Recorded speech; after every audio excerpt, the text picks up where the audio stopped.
제목의 말씀은 다니엘의 회개기도 이런 말씀이 되겠습니다. 누구의 회개기도예요? 다니엘. 다니엘이 의인으로서 하나님이 얼마나 기쁘게 쓰셨는데 그런 다니엘도 철저한 회개의 기도를 했습니다. 이제 1절 말씀부터 보면은 메대 족속 아하수에로 왕 아들 다리오가 갈대아 나라 왕으로 세움을 받던 첫 해에 곧 통치 원년에 나 다니엘이 책을 통해 여호와께서 말씀으로 선지자 에레미야에게 알려주신 그 연수를 깨달았나니 곧 예루살렘의 황폐함이 70년 만에 그치리라 하신 것이니라. 자, 그러면 메대 족속 아하수에로 아들 다리오가 갈대아 나라 왕으로 세움을 받던 첫 해, 이때는 주전 538년경입니다. BC 538년경. 그러면 다니엘서 1장에서 1절에 유다왕 요야김이 다스린 지 3년 되는 해에 바벨론 왕 느부갓네살이 예루살렘을 에워쌌더니 유다왕 여호야김이 다스린 지 3년, 이때는 주전 605년경입니다.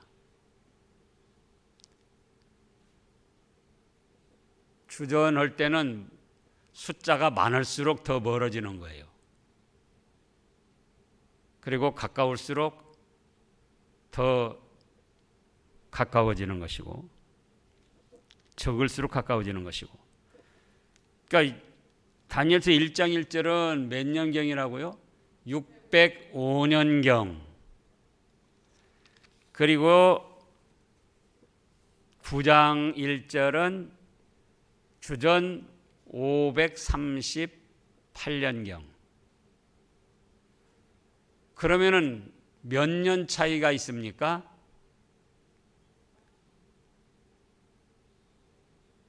몇 년 차이가 있어요? 538년이면은 지금 그게 몇 년인군이 62년이고 또 605년 5년을 더하니까 67년쯤 되는 거예요. 왜 이걸 우리가 알아야 되느냐? 다니엘서 1장에서는 뭐였습니까? 소년이었습니다. 그랬죠? 그런데 9장에 와서는 다니엘 소년이면 12살, 뭐 이짝저짝 15살 안쪽에. 그런데 67년이 왔으니까 적어도 80여 세가 됐다는 거예요. 누가요? 다니엘이 80여 세가 됐는데 그동안 바벨론의 총리도 하고 뭐 하나님의 선지자로서 종으로서 여러 가지 믿음의 사역도 감당했는데 소년 다니엘이 벌써 80여 세쯤 됐습니다. 그래서 이제 메대 족속 아하수에로 아들 다리오가 갈대아 왕으로 세움을 받을 때도 하나님의 선지자로서 사역을 감당했는데 그때에 2절에 보니까 에레미야의 말씀을 읽었어요. 곧 그 통치 원년에 나 다니엘이 책을 통하여 무슨 책? 당시 성경 말씀 에레미야의 말씀 책을 통해 여호와께서 말씀으로 선지자 에레미야에게 알려주신 그 연수를 깨달았다. 하나님께로부터 직접 계시를 받고 지혜와 총명에 뛰어난 다니엘이었지만은 80여 세가 돼서도 무엇을 읽었더라? 성경 말씀을 읽었더라. 먼저 기록된 성경 말씀. 몇 살이 돼서도요? 80여 세가 돼서도. 하나님하고 직접 하나님이 계시를 주시는 거예요. 하늘나라 문이 열려서 환상도 보고. 그러면서도 앞서간 믿음의 선진들을 통하여 주신 하나님의 말씀을 틈틈이 읽었어요. 그래서 오늘날도 우리가 나이가 많이 드셔도 세상 떠날 때까지 틈틈이 성경 말씀을 읽고 그 말씀으로 자기 자신을 가다듬어야지 되는 거예요. 그런데 또 한 가지 여기서 살필 것은 에레미야 지금 80세쯤 됐으니까 그동안 성경 말씀을 여러 번 읽어봤을까요? 지금 예레미야 말씀을 처음으로 읽었을까요? 여러 번 읽었어요. 여러 번 읽었는데도 예레미야를 통해서 주신 예루살렘의 황폐함이 70년 만에 그칠 것이다. 그 말씀의 뜻을 잘 몰랐어요. 누구도? 다니엘도. 그래서 저도 마찬가지고 여러분들도 마찬가지예요. 어떤 경우는 하나님의 말씀을 한 번, 두 번 들으면서 이해가 되고 깨달아지고 믿어지는가 하면은 어떤 부분의 성경 말씀은 10년, 20년 읽고 들어가지고 그때서 깨달아지고 이해가 되기도 해요. 왜냐? 그 사람의 믿음의 정도에 따라서 하나님이 깨닫게 하셔요. 믿음이 자라나는 만큼 깨닫게 하셔요. 예를 들어서 성경 말씀 전체가 있어도 초등학교 5학년이면은 5학년 수준까지만 깨닫게 하셔요. 내내 읽고 들어도 고등학교 그 수준은 깨닫지를 못해요. 그러다가 연조가 차고 믿음이 자라나고 그러면은 이제 고등학교 수준 그때 초등학교 때는 깨닫지 내내 읽고 들었어도 깨닫지 못하고 이해가 안 되는데 이제 믿음이 썩 자라고 순종도 하고 영적 세계가 커지면은 거기에 맞게 깨닫게 하시는 거예요. 또 때가 되어야 깨닫게 하셔요. 믿음의 정도가 자라나야 깨닫게 하시고 그 믿음의 수준대로 또 뭐가 돼야 깨닫게 하셔요? 시간적으로 때가 돼야 깨닫게 하신다. 지금 이사야, 예레미야, 에스겔 선지자를 통해서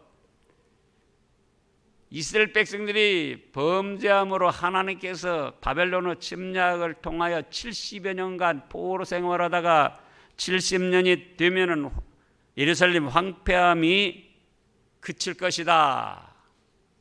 이제 포로 생활에서 회복돼서 예루살렘으로 귀환을 해가지고 무너졌던 성읍과 성전을 건축할 것을 말씀하셨던 거예요. 근데 그동안 여러 번 봤어도 다니엘이 깨닫지 못했어요. 그런데 이제는 시기적으로 때가 된 거예요.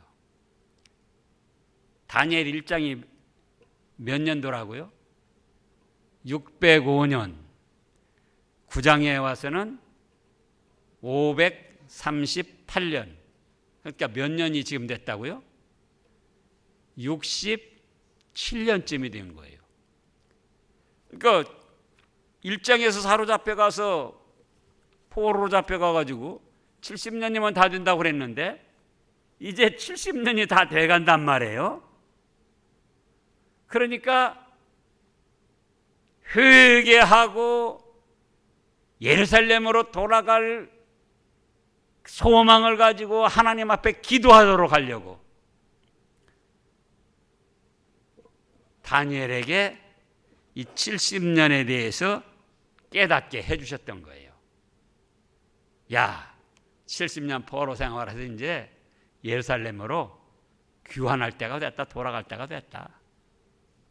그래서 예루살렘 성전을 건축하고 예루살렘 성읍을 건축해서 황폐하던 그곳이 이제는 사람이 잘 살 수 있는 평안한 곳, 번성하는 곳이 될 것이다. 그걸 깨달았던 거예요. 뭐가 되니까요? 때가 되니까. 3년밖에 안 남은 거예요. 그런데도 돌아갈 기도도 안 하고 회개할 기도도 안 하고 그러면 되겠느냐 그거예요. 그래서 이제 3절에 이제야말로 하나님께서 우리를 이 포로 생활에서 건져서 예루살렘으로 돌아갈 수 있도록 회개를 해야겠구나. 그래서 3절에 보니까 내가 금식하며 베옷을 입고 죄를 덮어쓰고 주 하나님께 기도하며 간구하기를 결심하고 회개의 기도를 하기 시작하는 겁니다. 금식. 왜 금식을 하는가? 육신을 쳐서 복종시키기 위해서 금식을 하는 거예요. 누구든지 배부르고 등 다 쏘면은 교만해지고 큰 소리 치는 겁니다. 며칠 배를 굶어 보면은 음식을 굶어 보면 그때는 마음도 약해지고 육신의 힘도 빠지는 거예요. 자기 자신을 돌이키며 하나님 앞에서 자기 자신을 겸손히 낮추게 되는 겁니다. 그래서 금식을 하는 거예요. 베옷을 입고 이거는 하늘을 우러러볼 수 없는 죄인입니다. 그래서 우리가 상복에 굵은 베옷을 입는데 왜 굵은 베옷을 입느냐? 편안한 옷을 입을 수 없는 하늘의 죄를 지은 죄인들입니다. 부모님을 여인 죄인들입니다. 그런 뜻으로 굵은 삼베옷을 입었던 거예요. 그런데 이건 뭐 조상이 세상 떠나서가 아니고 하나님 앞에 제가 편한 옷을 입을 수 없는 굵은 베옷을 입고 제 자신 스스로를 낮추고 고통을 당할 수밖에 없는 그런 죄인입니다. 그런 뜻이었어요. 또 죄를 무릅썼다. 저는 이것은 불타 없어질 죄에 지나지 않습니다. 이것은 아무것도 아닙니다.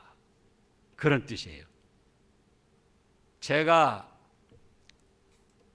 불태우기 전에는 다 그대로 뭔가 형상이 있고 역할을 감당했습니다.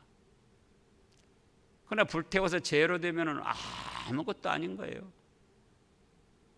그래서 이렇게 하나님 앞에 자기 육신의 몸을 쳐서 복종시키고 편한 옷을 입을 수 없는 하늘의 죄를 입은 이건 죄인입니다 해서 굵은 베옷을 입고 이것은 아무것도 아닙니다. 불타 없어질 죄에 지나지 않습니다. 그런 자기 자신을 겸손히 낮추며 기도를 하기 시작한 겁니다. 기도의 내용 첫째로 4절을 보면은 하나님의 영광을 찬양했습니다. 그 다음에 보면 쭉 회개 기도가 나오는데 회개 기도를 하는데도 먼저 하나님의 영광을 찬양한 거예요. 4절에 대해 하나님 여호와께 기도하여 자복하며 이르기를 크시고 두려워할 주 하나님, 주를 사랑하고 주의 계명을 지키는 자를 위하여 언약을 지키시고 그에게 인자를 베푸시는 이시여. 하나님의 영광을 찬양한 거예요. 크시고 두려워할 주 하나님, 주를 사랑하고 주의 계명을 지키는 자들에게는 약속대로 베풀어 주시는 언약의 하나님, 또 어지신 사랑을 베풀어 주시는 하나님. 그래서 아까도 이성숙 권사님이 사랑과 은혜가 많으신 하나님, 그게 다 하나님의 영광을 찬양하는 거예요. 먼저 또 15절을 보면은 강한 손으로 주의 백성을 애굽 땅에서 인도하여 내시고 오늘과 같이 명성을 얻으신 우리 주 하나님이여. 이 역시도 하나님께 영광을 돌리고 찬양하는 내용이에요. 당시 애굽 바로 세력이 얼마나 강했습니까? 지금도 그때 당시의 문화를 캘 수가 없어요. 피라미드, 스핑크스, 그 어떻게 해서 그렇게 해놨는가? 그런데 그 애굽의 강한 세력을 굴복시키시고 하나님의 백성을 인도하여 내신 능력의 하나님이시여, 영광을 받으소서. 오늘과 같이 명성을 얻으셨습니다. 그래서 우리가 모든 기도에는 어떤 형식으로든지 하나님의 영광을 찬양하는 기도를 먼저 해야지 돼요. 하나님 아버지 감사합니다. 그래도 되는 것이고, 우리를 죄악과 멸망에서 구원해 주신 하나님 감사합니다. 천지 만물을 창조하신 하나님 감사합니다. 존귀와 영광을 받으시기에 합당하신 하나님 감사합니다. 사랑과 은혜가 풍성하신 하나님 감사드립니다. 다 하나님의 영광을 찬양하는 그런 기도예요. 둘째로는 패역하고 행악하며 반역하며 주의 법도를 떠나 범죄한 것을 자백했습니다. 5절에 보면 우리는 이미 범죄하여 그걸로 끝날 수가 있는데, 그에게 다 포함될 수가 있는데요. 패역하며 행악하며 반역하며 주의 법도와 규례를 떠나 싸웁니다. 죄를 지금 자복하는 거예요. 범죄 속에 모든 것이 포함되고, 패역하다는 건 뭔가? 우리가 아주 조심해야 됩니다. 반항심을 갖고 벌 내린다고? 벌 받아도 별 수 없어. 이때는 내가 지금 내 맘대로, 내 욕심대로, 내 감정대로 해야지 돼. 그것이 바로 패역이에요. 하나님께 뭘 가져요? 반항심을 가지고 죄를 지으면서 조마조마하며 내가 이래서는 안 되지, 그러는 가운데 어쩔 수 없이 짓는 것이 아니고,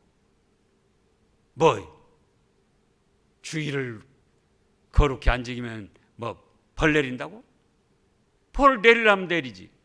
난 그래도 좋아. 난 주일 이번엔 5일 거야.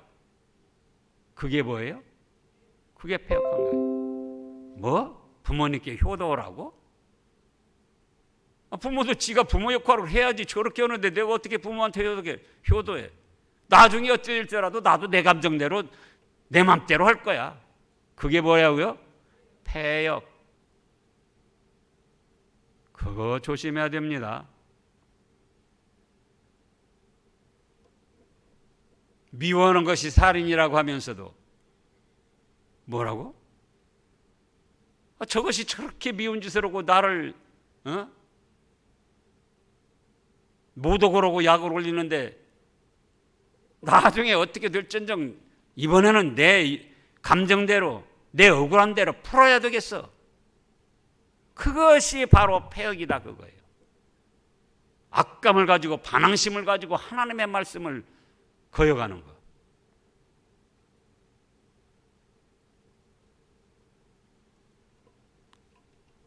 그 다음에 행악하며, 행악은 살다 보니까 그냥 어쩔 수 없이 짓는 죄들이에요. 그 다음에 반역. 반역은 뭐냐? 하나님의 은혜를 알면서도 배반하며 죄를 짓는 거예요. 그래서 반역이라고 한 거예요. 하나님께서 아들 예수님까지 희생시키시며 나를 사랑하시고 나를 죄와 멸망에서 구원하셔서 천국 복락을 주시는 줄 알면서도, 또 나의 현실의 삶에서도 이런 일 저런 일 지켜주시고 은혜 베풀어 주시는 걸 알면서도, 모르고가 아니에요. 알면서도 은혜를 배반하고 말씀의 법도를 어기고 나간다, 그 말씀이에요. 그것이 뭐예요? 반역. 그러니까 비슷한 것 같아도 패역은 악감을 가지고 반항심을 가지고 오기를 부리면서 나중에 벌을 받을지라도 뭐 하나님 말씀은 그렇게 하면 안 된다고 했지만 난 별 수 없어. 행악은 사는 동안 별 수 없이 어쩔 수 없이 이렇게 저렇게 저지르는 것이고, 또 반역은 뭐예요? 하나님의 은혜를 알면서도 배반하고 말씀을 거스리고 나가는 거예요. 그래서 그 죄를 지금 자복하는 거예요. 그 죄를. 그 다음에 셋째로는 주의 종들을 통하여 주신 말씀을 듣지 아니한 것을 자복하고 회개했습니다. 하나님의 말씀은 예나 지금이나 하나님이 직접 주시는 게 아닙니다. 하나님이 세운 종들을 통해서 주시는 거예요. 그런데 교만한 사람들은 어떻게 생각하는가? 아니 뭐 하나님이 직접 나에게 말씀하시면은 내가 그 말은 듣지만 목사나 선지자나 뭐 누구 통해서 지금 지도 인간인데 뭐 나는 그 말은 들을 수 없어.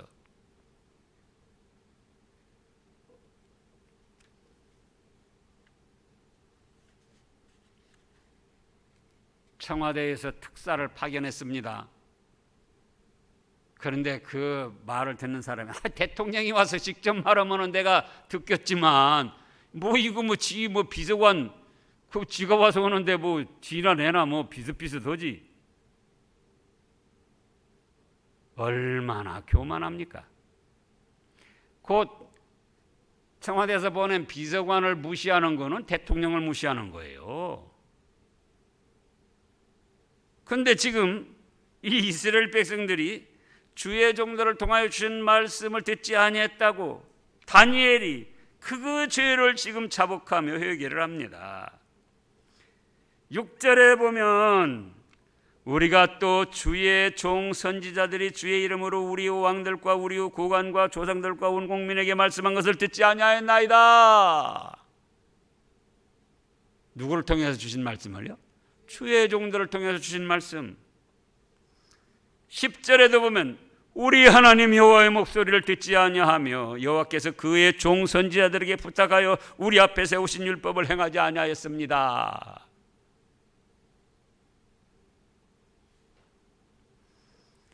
11절에도 온 이스라엘의 주의 율법을 범하고 치우쳐가서 주의 목소리를 듣지 아니하였으므로 이 저주가 우리에게 내렸으되 곧 하나님의 종 모세의 율법에 기록된 맹세로 되었사오니 이는 우리가 주께 범죄하였음이니이다.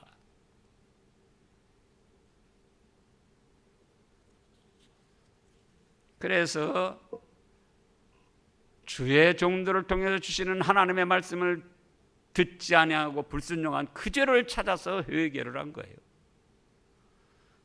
넷째로는 하나님의 징벌은 공의로우시고 자신들이 받는 재앙은 마땅한 것을 고백했습니다.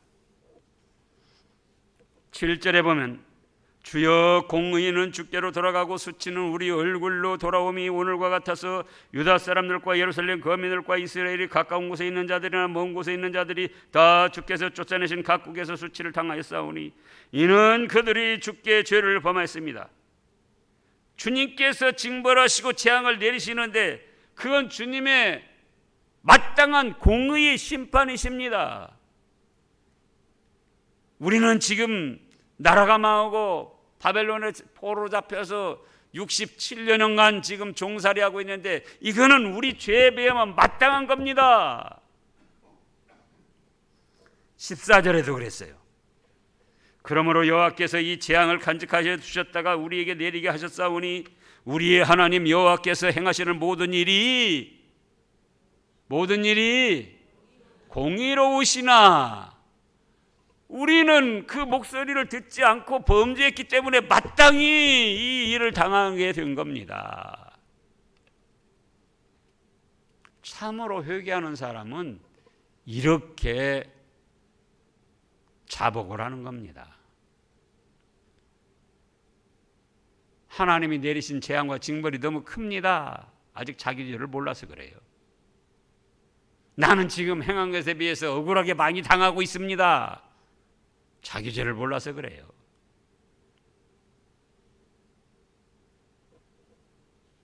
정말 자기 죄를 아는 사람은, 회개를 하는 사람은 하나님은 마땅히 공의롭게 하신 겁니다.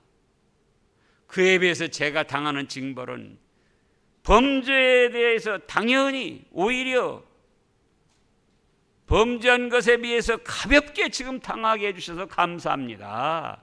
그렇게 되는 거예요.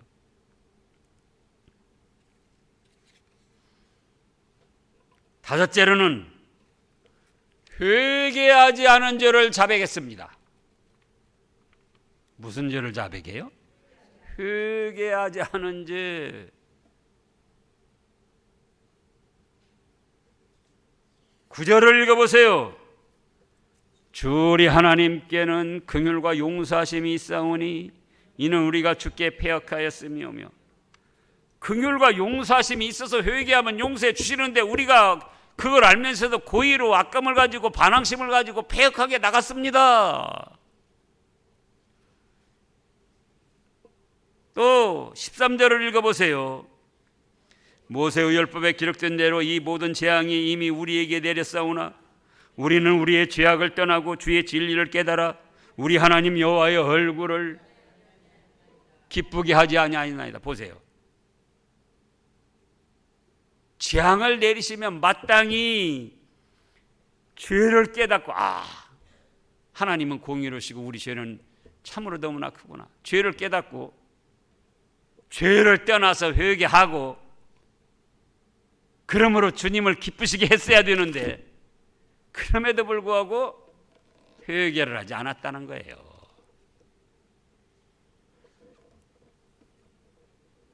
우리가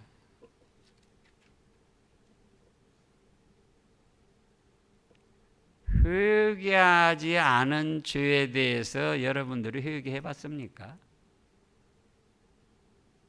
잘못을 저지르고 분명히 하나님의 말씀에 어긋났는데 하나님의 종들을 통해서 주신 말씀에 어긋나게 생활해놓고도 회개하지 아니한 죄, 그것을 회개한 때가 있느냐 그 말씀이에요.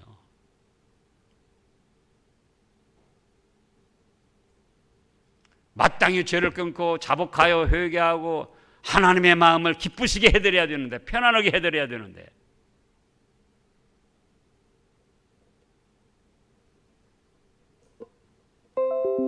야고보서 4장에 보면 뭐라고 했습니까? 선을 행할 줄 알고도 선을 행치 아니하면 죄라 그랬습니다. 그러면 잘못을 할 수 있습니다. 잘못을 할 수 있어요. 그러나 주는 뭐라고 하셨습니까? 긍휼과 용서하심이 있으시잖아요. 9절에 있는 대로. 불쌍히 여기고 용서해 주시는 것이 있으시니까 그 죄를 자백하고 이렇게 하나님께 용서를 구했어야 되는데, 그래서 하나님을 기쁘시게 해드려야 되는데 우리 자녀들이 그러잖아요. 막 어긋나게 잘못 나갑니다. 그런데 잘못을 깨닫고 아버지 어머니 잘못했습니다, 용서해 주. 그때 어쩌죠? 그때 우리 마음이 기쁘고 즐겁고 사랑스러운 거예요. 그 자녀들이. 하나님께서도 마찬가지예요. 그래서 회개해야 되는데 회개하지 않은 죄를 자백하며 회개를 했어요.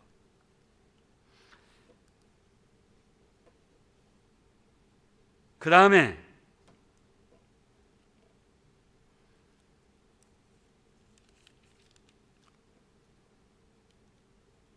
여섯 번째로요. 여섯 번째.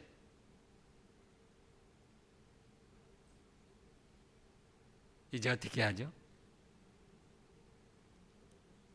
불쌍히 여기시고 용서해 주시옵소서.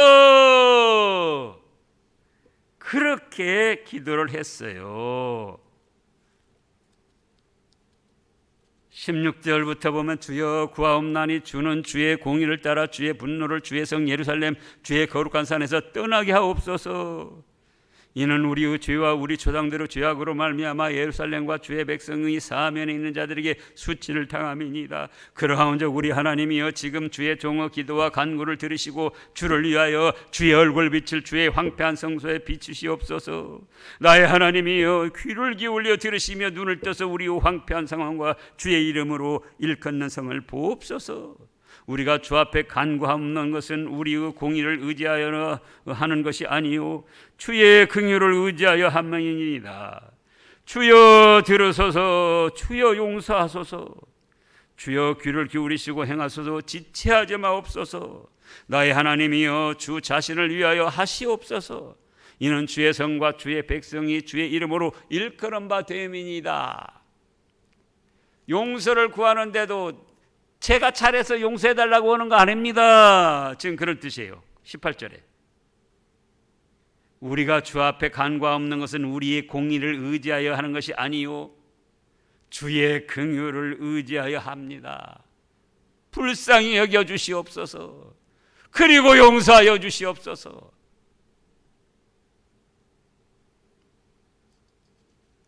우리를 위하지 마옵시고 참 19절에 주여 들으소서. 주여 용서하소서. 주여 귀를 기울이시고 행하소서. 지체하지 마옵소서. 나의 하나님이여 누구를 위해서 해달라고요? 주 자신을 위하여 하시옵소서. 우리가 이렇게 부족하고 못났지만 주의 백성 아닙니까? 주의 자녀 아닙니까? 그러니 주의 이름을 위하여 이것들을 불쌍히 여기시고 용서하여 주시옵소서. 우리도 이런 기도를 해야 됩니다. 기도하겠습니다. 하나님